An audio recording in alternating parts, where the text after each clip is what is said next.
تحت طلب بكم اليوم غنحضر معكم بسيطلات ديال الدجاج بالفواكه الجافه، المذاق مختلف وكيجيو بنان.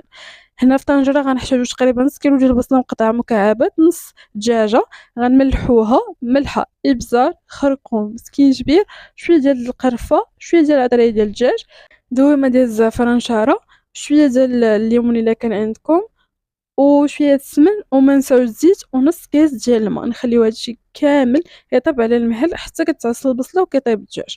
ملي كيطيب داك الدجاج نحيدو ليه العظم ونفرشوه. البصله غنزيدو ليها شويه ديال المعدنوس، شويه ديال القرفه، شويه ديال المزهر، ونخليوها تعسل. نزيدو على 3 البيضات. هادشي كامل نخليوه على المهل كيطيب حتى كتنشف لينا البصله، وكنسقطروها في مقله فيها شويه الزبده. غنديرو الفواكه الجافه، انا عندي التمر، عندي المشماش، الكركاع، ديروا اللوز، ديروا اي حاجه، زدت عليه القرفه، شويه ديال الليمون، شويه ديال العسل، شويه ديال المزهر. هادشي كامل نخليوه يتعسل، وهذاك الماء اللي صفينا منه الدجاج